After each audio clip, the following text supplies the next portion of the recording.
დაპირისპირება იყო მარნეულის მეოთხე უბანზეც, მარიამ ქართველიშვილს ვრთავთ პირდაპირ ეთერში მარნეულიდან.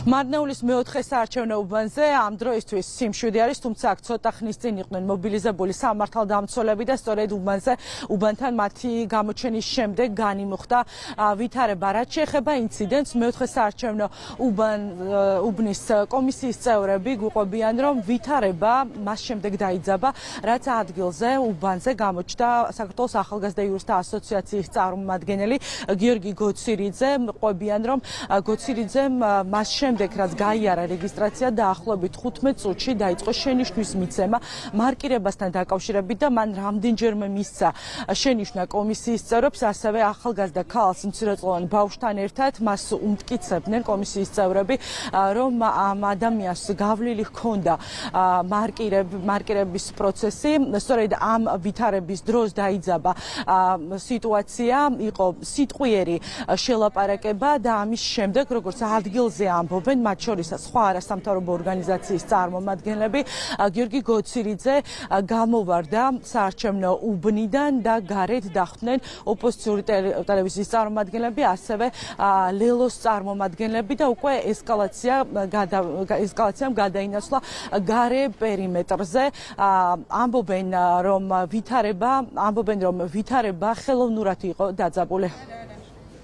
როცა მივუძე წესიც გორ ამ ადამიანმა გაიარა მარკირება, არა მე არ გეუბნებით, მეთქვა რომ გაიარა, პატარა ბავშვით იყო შემოსული ადამიანი, ტირილით პუდებოდა ბავშვი და ადგილიდან მოწყდა უცებ გავარდა დაეტაკა კომისიის კარებში. უბანზე საიას დამკვირვებელს მერაბ გოცირიძეს, გიორგი გოცირიძეს ბოდიშით ფიზიკურად არავინ შეხებია. პროვოკაცია იყო. ვისი მხრიდან?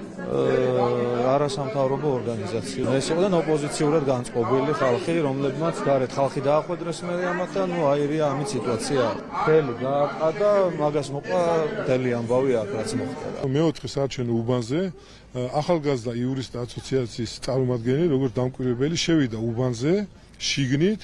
ერთ-ერთ კომისიის წევრს დაეჯახა მხარის შეგნებულად, მერე ქალბატონს მიაყენა სიტყვიერი და ფიზიკური შეურაცხყოფა და შემოწმდა და გამოიქცა გარეთ. როგორც გარეთ გამოვიდა, უცებ დახვდნენ მთავარი არხი და ტევ პირველი, როგორც ყოველთვის ხდება.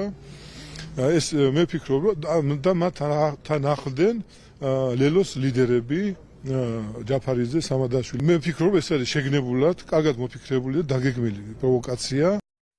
ფოტოშოპით გაკეთებული ბეიჯებით იყვნენ, ვითომ არასამთავროების დამკვირვებლები არიან, მაგრამ სინამდვილეში 51-ის ხალხი იყო. ფიქსირეთ, თქვენ საჩივარ დაწერეთ ამის შესახებ. მე მაგას ვერ დავამტკიცებდი, რომ არ ხარ არასამთავრობო, მაგრამ აშკარად დემონსტრაციულად 51-ის ხალხი იყო.